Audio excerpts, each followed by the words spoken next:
আল্লাহর ভয়ের তুলনায় বোর ভয় বেশি। হায় রে হায়, আমরা কেমনে নিজেরা কবরের আযাব থেকে বাঁচবো আর কেমনে পরিবারটাকে বাঁচাবো? আমার আল্লাহ বললেন বান্দা, আমার আল্লাহ বললেন ফাইন আতাআনাকুম ফালা তাবগু আলাইহিন্না সাবিলা। ও বান্দা, তোমরা মনে রাখো, যদি তোমার স্ত্রী তোমার কথা মেনে নেয়, তোমার কথার আনুগত্য স্বীকার করে, খবরদার ওই স্ত্রীর প্রতি অত্যাচার করার আর কোনো অধিকার তোমার নাই। আলহামদুলিল্লাহ বলেন, আর একটু জোরে বলেন। ভাই এরা কারা? একটু ভাবতে হবে, এরা কারা? আরে যে আমার স্ত্রী সেই তো আমার বাচ্চার মা, নাকি অন্য কেউ? কথা বলছেন না কেন? আমার যে স্ত্রী সেই তো আমার ছেলে মেয়ের মা। জি, তাহলে আমার স্ত্রী যদি আমার কাছে মার খেয়ে ধার্মিকা হয়, তাহলে আমার স্ত্রী জাহান্নাম থেকে বাঁচলো। আমার ছেলে মেয়ের বুঝতে হবে, আমার আব্বার কড়া শাসনে আমার মা জাহান্নাম থেকে বাঁচলো। যদি মনে হয় জাহান্নামে যায়, যাগ্গে যা, তাহলে আর জীবন সঙ্গিনী বলে লাভ, তাহলে আর অর্ধাঙ্গিনী বলে লাভটা কি? আমরা ভাবি না কো, নারী সমাজ মানে, নারী মানে মা, নারী মানে স্ত্রী, নারী মানে মেয়ে, নারী মানে বোন, নারী মানে ভাগ্নি, নারী মানে ভাইজি।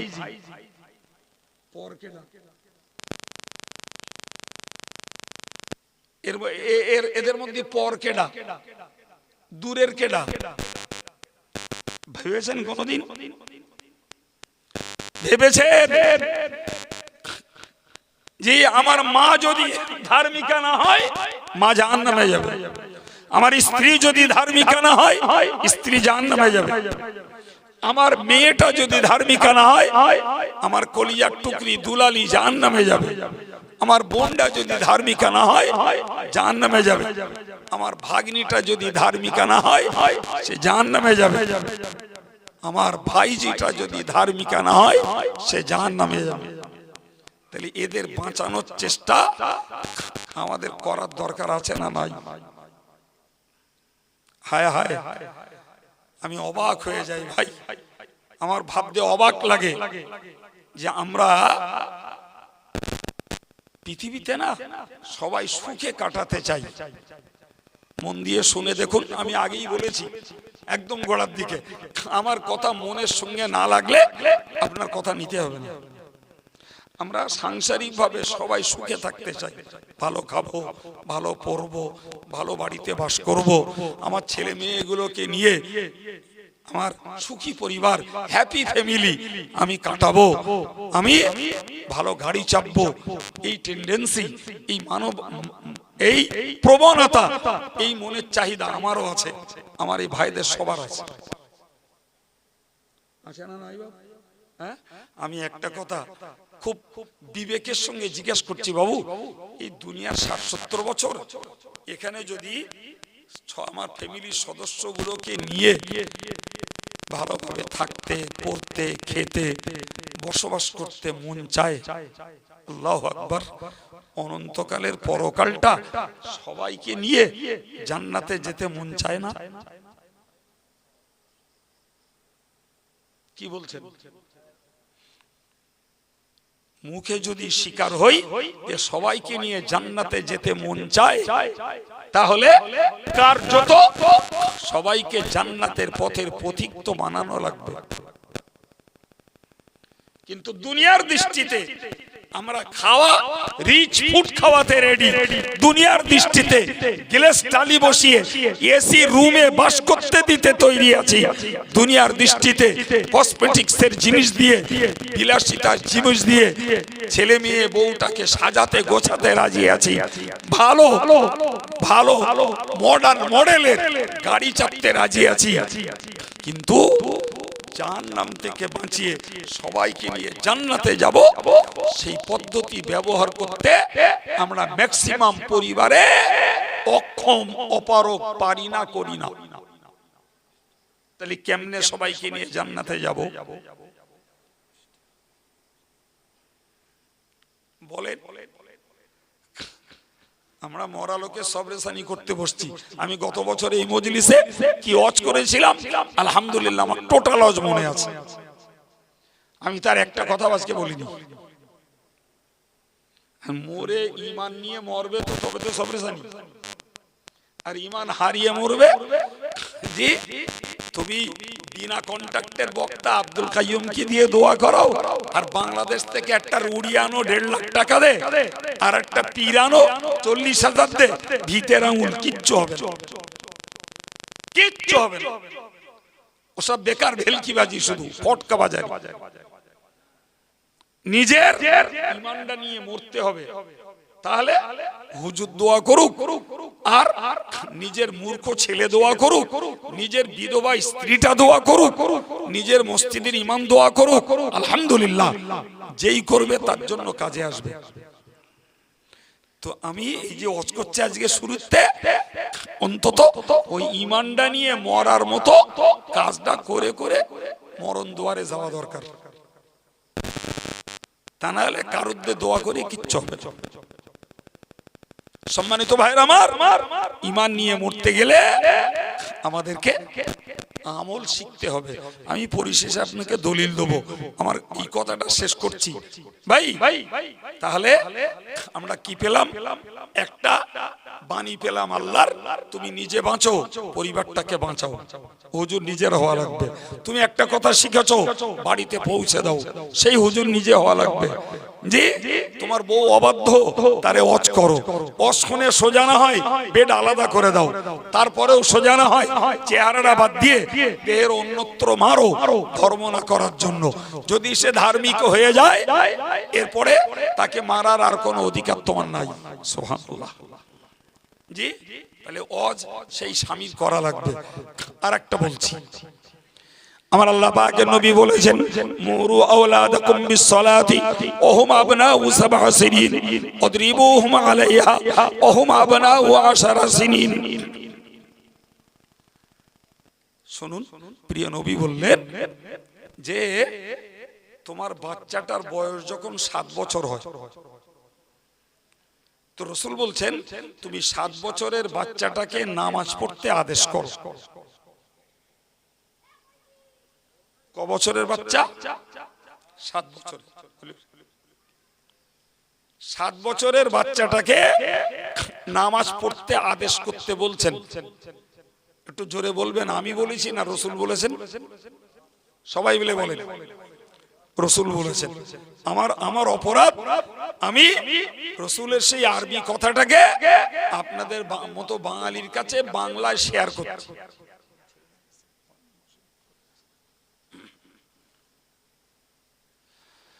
সম্মানিত ভাইরা আমার,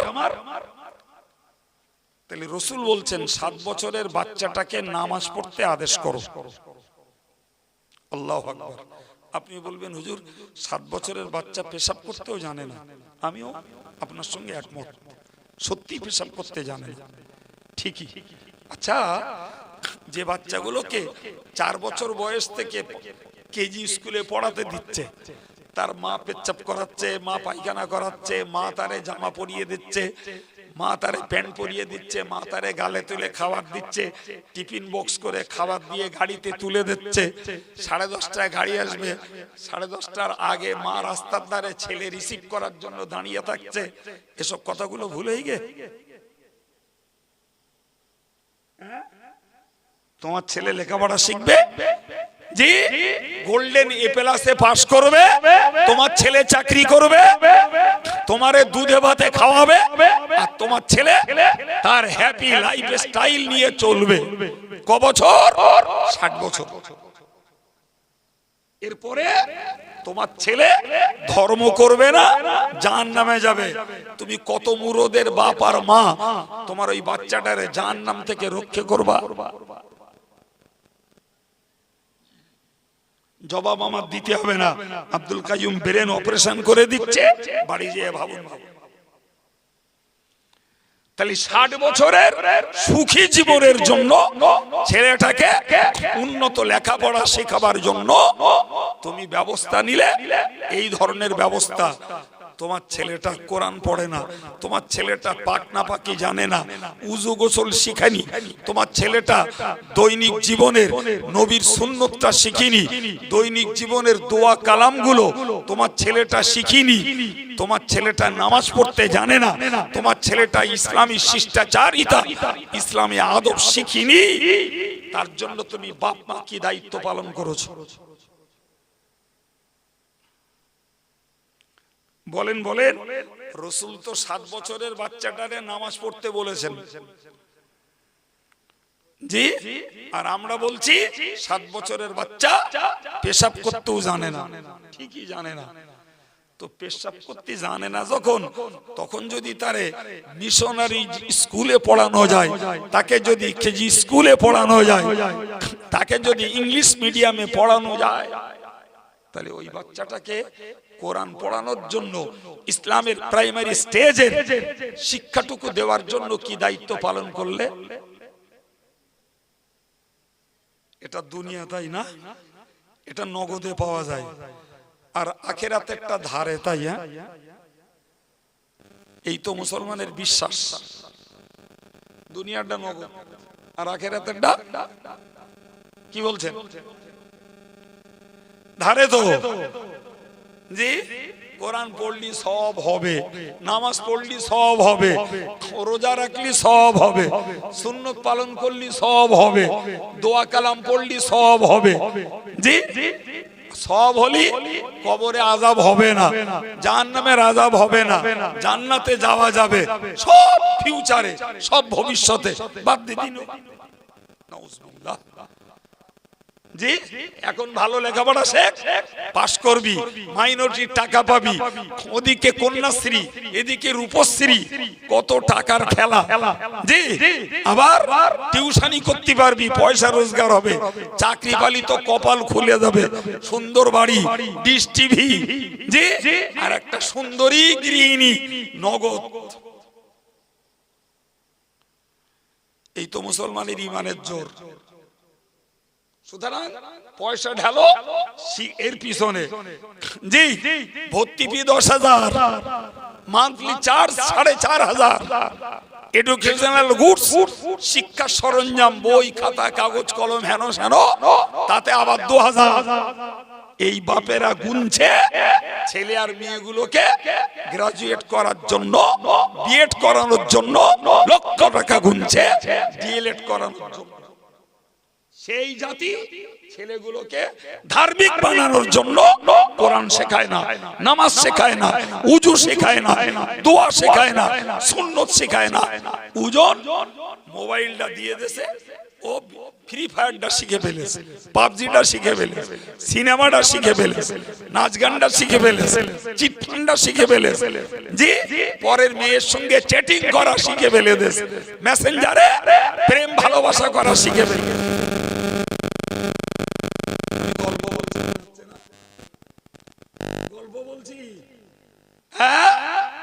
এই জাতির চরিত্রের চরম পোড় খাওয়া অভিজ্ঞতার কথা বলছি, জি। মরা লোকের কি সবরেসানি করবি রে বাপ? এখন জ্যান্ত লোকের সবরেসানি করার দরকার পড়েছে। আমি জ্যান্তের সবরেসানি করতেছি উঠে পড়তো। রাসূল বললেন, তোমার 7 বছরের ছেলেটাকে তুমি নামাজ পড়তে আদেশ করো। 7, 8, 9, 3 বছর মুখে বলো। 10 যখন পড়বে, তোমার বাচ্চাটা নামাজ না পড়লে মারো। একটু বলেন, সারা জীবন শুনে আসছি রাসূল রাহমাতুল লিল আলামিন শব্দটা শুনেছেন না শোনেননি? যার মানে আমরা এক কথায় বুঝি, রাসূল আমার দয়ার সাগর, তাই তো নাকি? ওই 10 বছরের বাচ্চাটা নামাজ না পড়লি মারতি বলে কেডা বলতে হবে আপনাদের? কে মাতৃ বলেছে?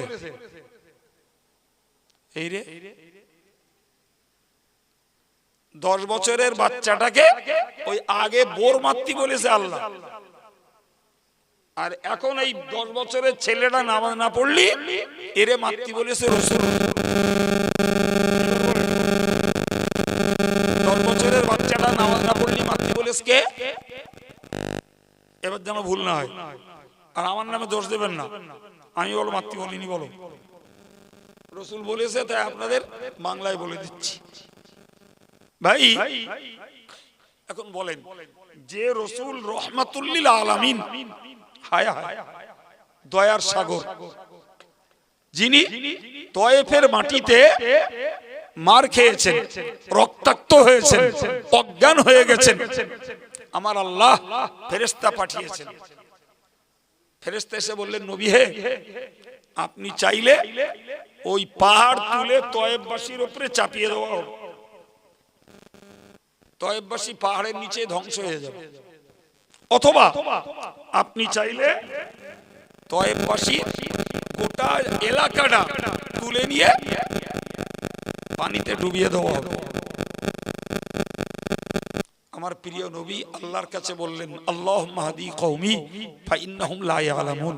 আল্লাহ, এরা অবুঝ, এরা জানে না, এরা অজ্ঞ, এরা মূর্খ, আল্লাহ এরা আমাকে চিনে না, আল্লাহ এরা তোমাকে চিনে না, তাই আমার প্রতি দুর্ব্যবহার করেছে, আল্লাহ তুমি ওদের হেদায়েত দাও, ওরা বেঁচে থাকে। এরা আজকের যদি হেদায়েত নাও হয়, এদের আওলাদেরা একদিন হেদায়েত হবে। সুবহানাল্লাহ, একটু জোরে হবে না? জি, আজকে যান আপনি তয়েফে, চোখ দাঁড়িয়ে যাবে। যে তয়েফবাসীর ধ্বংস চাচ্ছিলেন, দিচ্ছিলেন খোদ আল্লাহ, আমার নবী নেননি। সে তয়েফ আজকে আরবের সবথেকে উর্বর এলাকা। আপনার দেশে যত ফসল হয় তয়েফে সব ফসল হয়। পালন শাক আর মূলো শাক, আর এমনি লাল শাক আর কপি আর বেগুন আর পটল আর মূলো সব হয় তয়েফে। কথা বুঝতে পারছেন কিছু? হ্যাঁ, ওই নবীর দোয়া। তাহলে নবীকে কি বলবেন? নিষ্ঠুর বলবেন না দয়াবান বলবেন? আর সেই দয়াবান নবী, দয়ার সাগর নবী 10 বছরের ছেলেটার মারতে বলছে, এবার কি বলবেন? নিষ্ঠুর? বলুন বলুন, পালন করেন না করেন, ওয়াজ আজকে মাথায় নিয়ে বাড়ি যেতে হবে। বাপ, নবীকে নিষ্ঠুর বলবেন? হ্যাঁ না বলুন। ওগো বাপ মা, তুমি নিষ্ঠুর। তুমি জন্মদাতা পিতা হতে পারো, গর্ভধারিণী মাতা হতে পারো, কিন্তু তোমার বাচ্চাটাকে যদি তুমি ধর্ম না শেখাও, তাকে যদি তুমি নামাজ না শেখাও, তাহলে নিষ্ঠুর রসুল নন, রসুল নন, রসুল নন। নিষ্ঠুর তো হলে তুমি বাপ আর মা। কারণ তোমার ছেলের জীবনটা যদি ওই গতিতেই চলে, মরার পরে তোমার বাচ্চাটা জাহান্নামে যাবে। তাহলে তোমার বাচ্চাটাকে জাহান্নামে পাঠানোর ওসিলা, জাহান্নামে পাঠানোর কারণ তুমি বাপ মা। পাড়ার লোকে না, মসজিদের ইমাম না, মঞ্চের বক্তা না, তুমি বাপ মাই তারে জাহান্নামে পাঠানোর ব্যবস্থা করছো। আর আমার নবী তাকে দুঘা মেরে তাকে নামাজি বানিয়ে তার জন্য জান্নাতের ব্যবস্থা করছে। সুবহানাল্লাহ হবে না? আর একটু মন খুলে হবে না? ভাই, আমি আপনাকে সহজে একটা উদাহরণ দিয়ে বোঝাই, একটু একটু বুঝুন। আমার ওয়াজ করতে খুব কষ্ট হচ্ছে, তারপরেও আমি আমার সময়ের খিদমতটুকু আপনাদের করতে চাচ্ছি। জি ভাই, এই ঘড়িটা আমার, তা আমি ঘড়িটা আমার স্নেহভাজন মৌলানা ওলিউল্লাহর কাছে দিলাম। বললাম, বাবা এই ঘড়িটা একটু আমার হাতে রাখো। ওলিউল্লাহ রাখলো। 1 বছর পরে আমি চাচ্ছি ওলিউল্লাহ আমার সেই ঘড়িটা দাও। তো ওলিউল্লাহ ঘড়িটা দিল, দেখছি ডায়াল ভাঙা, কেস ভাঙা, চেনটা কাটা। ঘড়ি বন্ধ, ব্যাটারির ঘড়ি, ব্যাটারি ডাউন হয়ে গেছে, ঘড়ি বন্ধ হবে। তাহলে বলি তোমারে দিলাম একটা অক্ষত ঘড়ি, চলমান ঘড়ি, তো ব্যাটারি নেই, তার জন্য যদি ঘড়ি বন্ধ হয় সে নিয়ে কোনো আপত্তি নয়, কিন্তু ঘড়ি দিলাম ভালো, তুমি ডায়াল ভাঙা, কেস ভাঙা, চেন ছাড়া দিচ্ছ কেন? তলি বললো হুজুর ওই আসে দিলুম, নেন নেন, না না নেন। কথাটা বোঝা গেল? অলির এলাকাতে আমার প্রচুর লোক পরিচিত আছে, আমি তাদের কাছে ব্যাপারটা বিচার দিলাম। বিচারকরা অলিকেও ডাকলো, আমারে ডাকলো, ডেকে বললো অলি তোমার কাছে কি হুজুর একটা ভালো অক্ষত ঘড়ি দিছিল? অলি বললো হ্যাঁ। তাহলে ব্যাটারি নেই তার জন্য বন্ধ হয়েছে, ঠিক আছে, কিন্তু ভাঙা ঘড়ি তুমি দিচ্ছ কেন? অলি আর কথা বলে না। তো বিচারকরা বিচার করে দিল, বলল তোমার নতুন ঘড়ি কিনে দেওয়া লাগবে। তো অলি গেল বসিরহাটে ঘড়ি কিনতে, আর এই ফাঁকে বিচারকরা আমার বলছে ভাই কি হুজুর এক কাজ করেন, আপনার ঘড়িটা তো পুরাতন, তো অলি কিনে আনছে, আনুক, আপনি 50% পয়সা দেন। আমি দেখলাম এদের বিচারের ব্যালেন্স আছে, এরা পক্ষপাতিত্ব করিনি, ঠিক বিচার করছে। তা আমি অর্ধেকটা পয়সা অলিকে দিয়ে দিলাম, পুরাতন ঘড়িটা আমি আর ফেরত পেতে পারি না। অলি ওরে লোহার কাছে সানাসুনি বিক্রি করুক গে, ওতে আর আমার দাবি করা চলবে না। জি এমন বলুন তো, অলির অপরাধটা কি? কোন অপরাধের দায়ে এই ঘড়ি কিনতে তার 50% পয়সা গেল? অপরাধ একটাই, সে আমানাতের জিনিস খেয়ানত করেছে, গচ্ছিত দ্রব্যে সে ক্ষতি করেছে, ফলে তাকে এই খেসারত দিতে হবে। সম্মানিত ভাইরা আমার, নিশ্চিত করে মনে রাখুন, গোটা পৃথিবীর সন্তানগুলো হলো বাপ মায়ের কাছে আমানত। মালিক আমরা কেউ নই, সন্তান আমারও আছে, আপনারও আছে, মালিক কেউ নই আমরা। আল্লাহ দিয়েছেন আমানত স্বরূপ সেবা দেওয়ার জন্য। তার সম্পদ যতদিন ইচ্ছা আমাদের কাছে রাখবেন, যখন ইচ্ছা তিনি আবার নিয়ে নেবেন, বলার কিছু নাই। আছে লক্ষ লক্ষ টাকা খরচ করবেন, আল্লাহর ইচ্ছাটাই বলবৎ হবে। লাখ লাখ টাকা খরচার পরেও ছেলেকে আল্লাহ তুলে নেবে। তাহলে বোঝা গেল, মালিক যদি আমি হতাম আমার সম্পদ আমি রক্ষা করতাম, মালিক যদি আমি হতাম আমার সন্তান আমি রক্ষা করতাম। কিন্তু মালিক আমি নই, যিনি মালিক তার ইচ্ছা হয়েছে নিয়ে নিয়েছে। আমার সেবা দেওয়ার ডিউটি ছিল, আমি সেবা দিয়েছি, কিন্তু রক্ষা করতে পারিনি। এ ছেলেরা ভাইরা যারা আমার কথা শুনছেন, আমি তাদের কাছে আন্তরিক ভাবে অনুরোধ করছি, বাবা এবার একটু বুঝে বলেন তো, জি সন্তান আল্লাহ আমাদেরকে দিয়েছেন, মনে রাখুন মুসলমান ঘরের নাবালেগ নাবালিগা ছেলে মেয়ে এরা মারা গেলে বিনা হিসাবে জান্নাতে যায়। সুবহানাল্লাহ, সুদ দিলি তাই তো? আচ্ছা আজকে সুবহানাল্লাহ হাল খাতায় থাক, পরে যেদিন সুদ দেবো সেদিন সুবহানাল্লাহ দেবেন। আচ্ছা সন্তান কারোর মরিনি বাপ, হ্যাঁ না বলেন? তা সেই সন্তান বিনা হিসাবে জান্নাতে যাবে, রাসূল হাদিসে বলেছেন। একটু মহব্বত করে বলেন সুবহানাল্লাহ, আর একটু মন খুলে বলেন। সন্তান বাপ মায়ের একটা আদরের সম্পদ, পাশ থেকে সরে গেলে কান্না আসে বই কি, কান্নায় ভেঙে পড়ে, বাপ মাগুলো অজ্ঞান হয়ে পড়ে, বাপ হয়তো একটু শক্ত ধৈর্য ধরে, কিন্তু জানেন ওই সন্তান নাবালেগ পিরিয়ডে মারা গেছে, বিনা হিসাবে জান্নাতে যাবে। ও আপনার দোয়া করাও লাগবে না, খতম পড়াও লাগবে না, সবরেসানি করাও লাগবে না, আপনার নাবালেগ বাচ্চা মারা গেছে, বিনা হিসাবে জান্নাত। কারণ ওর এখনো ইবাদতের বোঝা ঘাড়ে চাপিনি, পাপ করলেও গোনা লেখার সময় হয়নি।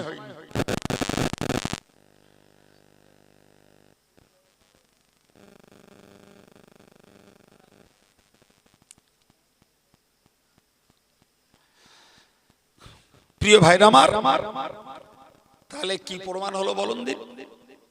আল্লাহ নবী বলেছেন, কুল্লু মাউলুদিন ইউলাদু আলাল ফিতরা ফাআবাওয়াহু ইউহাউবিদানিহি আও ইউনাসসিরানিহি আও ইউমাজ্জিসানিহি। প্রিয় নবী বললেন, প্রত্যেকটা সন্তান ইসলামী যোগ্যতা নিয়ে জন্মায়। সুবহানাল্লাহ। সব সন্তান ইসলামী যোগ্যতা আল্লাহ দিয়ে পাঠায়।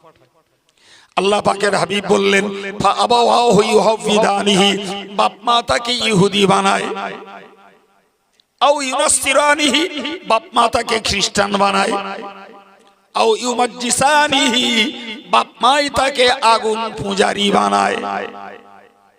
মুসলমানের কথাটা হাদিসের ইবারাতে কোটেশনে বলা নাই, তিন ধর্মের কথা বলা আছে। বাপ মা সন্তানকে ইহুদি বানায়, বাপ মা সন্তানকে খ্রিস্টান বানায়, বাপ মা সন্তানকে আগুন পূজারি বানায়। কেন? বাপ মার ধর্ম আচরণের অনুসরণ করে ছেলেও ধর্ম আচরণ করে।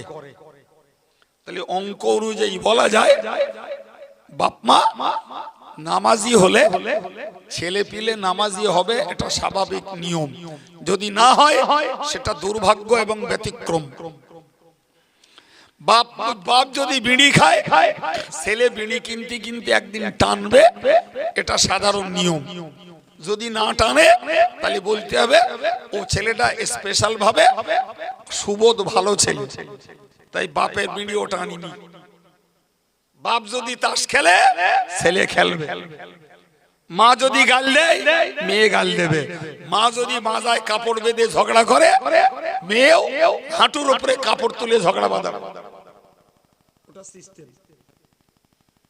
এখন বলেন, যদি বাপ মার দোষে সন্তান ইহুদি হয়, বাপ মার দোষে যদি সন্তান খ্রিস্টান হয়, বাপ মার দোষে যদি সন্তান আগুন পূজারি হয়, তাহলে আজকের যুগের সন্তানগুলো যারা অধার্মিক, যারা বেনামাজি, যারা ইসলাম বিরোধী চরিত্রে তাদের জীবনটাকে কলুষিত করছে, নিঃসন্দেহে এর একটা অংশের দায় বাপ মার উপরে বর্তায়। এখন বলুন, ওই ছেলে তওবা করলো না, ভালো হলো না, ওই ছেলে সংশোধন হলো না, ওই অবস্থায় মারা গেল, ঠিকানা কোথায়? বলেন বলেন। এবার একটু বুঝুন, এবার একটু বুঝুন। আল্লাহ সন্তানগুলোকে দিলেন জান্নাতের উপযুক্ত সন্তান। সুবহানাল্লাহ। আর আমরা আমাদের দোষে তাদেরকে জাহান্নামের উপযুক্ত করে প্যাকেজ করে পাঠিয়ে দিলাম। তাহলে আমানতটা আল্লাহ, আল্লাহ দিলেন জান্নাতের উপযুক্ত, আর আমরা বানিয়ে দিলাম জাহান্নামের। খেসারাত আমাদের দিতে হবে না? হবে না? আর কবে বুঝবো? আজরাইলের সঙ্গে দেখা হলি, না প্যারালাইজ হয়ে পড়ে থাকলি, না ক্যান্সার ধরলি, বুঝবো কবে?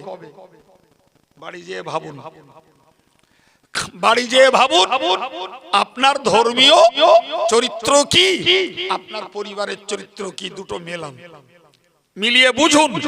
যদি অলিউল্লাহ সুন্দর ঘড়ি দিয়ে ক্ষত ঘড়ি দিলে তাকে যদি খেসারত দিতে হয়, আল্লাহ জান্নাতের যোগ্য বাচ্চা দিলেন, আর আমরা জাহান্নামের যোগ্য করে পাঠিয়ে দিলাম।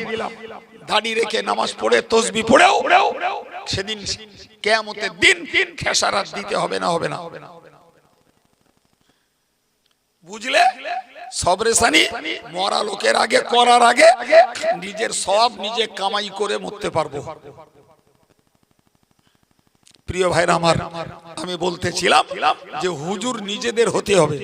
এখন বলুন, বাচ্চাটাকে নামাজ পড়তে বলতে হবে কার? কে বলবে? তাহলে হুজুর হতে হবে না? হবে না? 9 বছর পেরিয়ে 10-এ পড়েছে, 10, 11, 12, 13, 14, 5 বছর নামাজ না পড়লে তাকে মারো, খাওয়া বন্ধ করো। ওই স্কুলে ক্লাস 9-এ পড়বে, ও জোহরের নামাজ স্কুলে কাজা হবে, বাড়ি এসে আগে কাজা নামাজ পড়বে, তারপর ভাত খাবে। লিখে রাখেন আমার কথা, ও আগে কাজা পড়বে, তারপর ভাত খাবে। দরকার বাপ মায়ের গাইডনেস, বাপ মার পাহারাদারি, বাপ মার তদারকি। শুধু হুজুর ডেকে ওয়াজ দিয়ে সোজা হবে না বাপ, হুজুর নিজেদের বাড়ি বাড়ি হওয়া লাগবে। 14 বছর পর্যন্ত যদি 5 বছর ওই ছেলেটাকে খাবার বন্ধ করা হয়, তাকে যদি মারা হয়, সে যদি ধার্মিকা হয়ে যায়, তার দুনিয়ার জীবন ভাগ্যে যেটা রয়েছে, সে চাষ করবে না চাকরি করবে, সে ব্যবসা করবে না মজদুরি খাজবে, সে সেলাই করবে না ভ্যান টানবে। হালাল রুজি আল্লাহ তার জন্য রেখেছেন, সে যদি ইচ্ছা করে হারামে যায় তার দোষ, কিন্তু হালাল রুজির রাস্তা তার জন্য রাখা আছে। হে বাবাজিরে আমার ভাইরা আমার, ওই ছেলেটি 15 বছর বয়স যেই পড়বে, ও এক ওয়াক্ত নামাজ কাজা করলে ওকে 2,88,00,000 বৎসর জাহান্নামে জ্বলতে হবে। ও গান শুনবে, ওর কানে সীসা গলিয়ে ঢালা হবে, মেয়েরা বেপরদায় ঘুরবে, ওর মাথার ঘেনু রীতিমতো পাখিতে ঠুকরে খাবে। সব হাদিসের বর্ণনা। প্রিয় ভাই আমার বক্তব্য, আমার নবী কত কত সুন্দর পলিসির কথা বললেন। 7, 8, 9 মুখে মুখে বলো, 10, 11, 12, 13, 14 প্রয়োজনে মারো। ধর্মের বিরোধী পথে গেলে আর ধর্মের আমল না করলে তাকে মারো। 15 যেই পড়বে, ও 9-এ পড়বে, ও আলটিমেটলি ইসলামের মৌলিক ইবাদত আমলগুলো করবে ইনশাআল্লাহ। কথা বুঝতে পারা গেছে বাপ? জি, আপনার বাচ্চা আপনার পরিবার থেকেই আলহামদুলিল্লাহ ধার্মিক হয়ে উঠবে। ও এখন কাদার দলা, পাকতে দেওয়ার আগে যা করবেন যা গড়বেন গড়া যাবে, পেকে যাবে, আপনার আর মুরদ নেই। গল্পের ছলে বলতে হয় বাপ, একজন লোক কুমোর বাড়ি গেছে, কামার বাড়ি না কুমোর বাড়ি। তা কুমোর বাড়ি গিয়ে একটা মালসা কিনেছে, মালসাটা কিনে বাড়ি এনেছে। তো বউ বলছে মালসা কিনলে কেন? মালসা আমার আছে, দরকার একটা কলসি। তাই যাও মালসাটা ফেরত দিয়ে একটা কলসি আনো। কুমোর বাড়ি ফের গেছে, গিয়ে কুমোরের বলছে দাদা আমার মালসা লাগবে না, এটা ফেরত নিয়ে একটা কলসি দেন। তো কুমোর বলছে আমার এখানে মাল ফেরত হয় না, আর এরও কলসি কেনার পয়সা নেই। তো খানিকক্ষণ চুপচাপ দাঁড়িয়ে রয়েছে, আর কথায় বলে কুমোর যা গড়ে মনে মনে গড়ে। ওর মনে যে কি গড়তেছে আর হাত সেইরাম ঘোরাচ্ছে, উতি টাটি খুরি মালসা সরা কলসি তৈরি হচ্ছে। কথা বলেন ঠিক না ভুল? খানিকক্ষণ দেখেছে, দেখে বলছে দাদা আমার তো কলসি কেনার পয়সা নেই, এক কাজ করেন আমার এই মালসাটা ভেঙে একটা কলসি করে দেন। কুমোরের কেরামতি চলবে যতক্ষণ কাদার দলা ছিল, ততক্ষণ কুমোর যা কেরামতি দেখার দেখিয়েছে। একবার যখন আগুনে পেকেছে, কুমোরের কেরামতি শেষ। ছেলে আর মেয়েগুলো যখন বিছানায় পেচ্ছাপ করে, ও তখন কাদার দলা, ওর কলবে যা আঁকবেন পাথরে খোদাই করা মতন এঁকে যাবে। কিন্তু একবার পাকবে, ও কলসি ও মালসা ভেঙে আর কলসি করা যাবে না বাপ। এখন বাইদি ভাই হাতের তে পড়িয়ে যেয়ে যদি কলসি মালসা মতন হয় তাইলে আলাদা কথা। বুঝতে পারেননি? হাতের তো পড়ে যাওয়া মানে বুঝেননি? এমনি বাক্যটা বুঝেছেন। হাতের তে পড়ে যাওয়া মানে ভাই কঠিন কোন রোগ হলো, মরার হাতে ফিরে এলো, তখন যদি আল্লাহ বিল্লাহ করে। আমি এরম জন্তু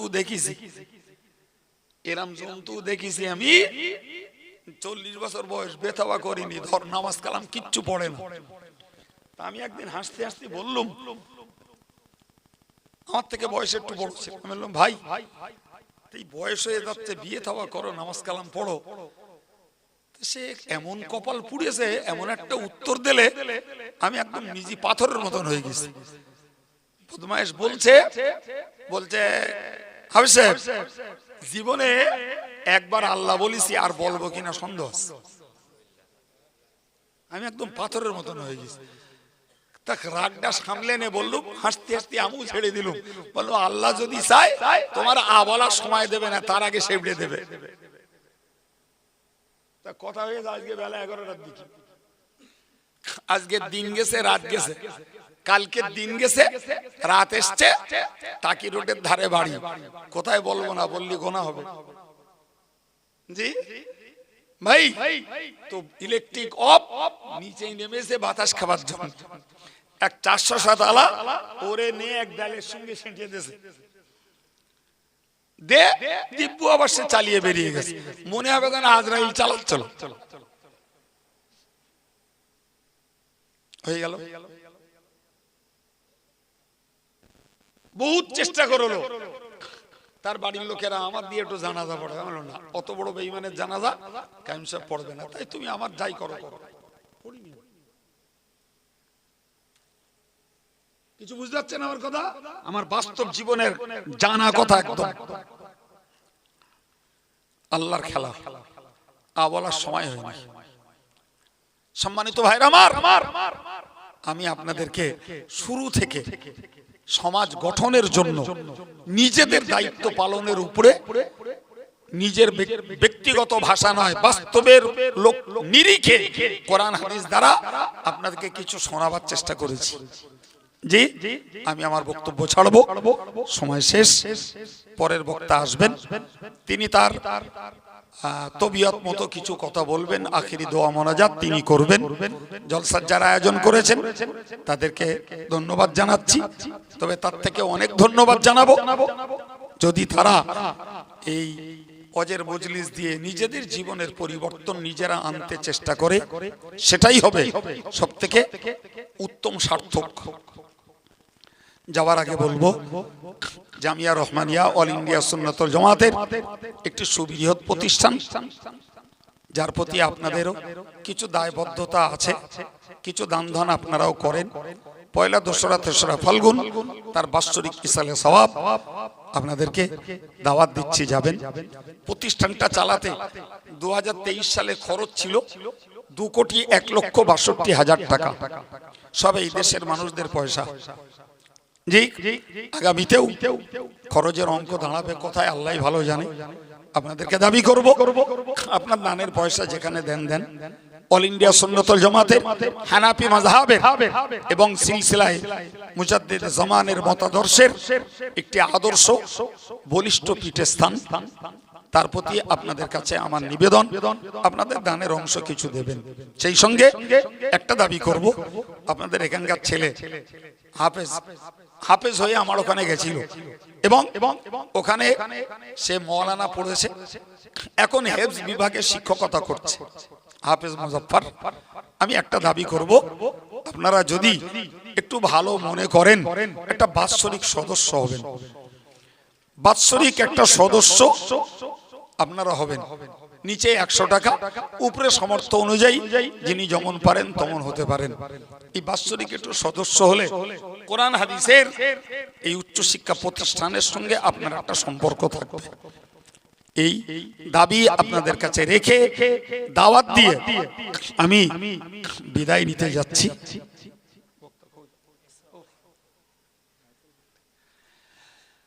তো আমার স্নেহভাজন মৌলানা ইসমাইল সাহেব তিনি আপনাদের কাছে আলোচনা করবেন।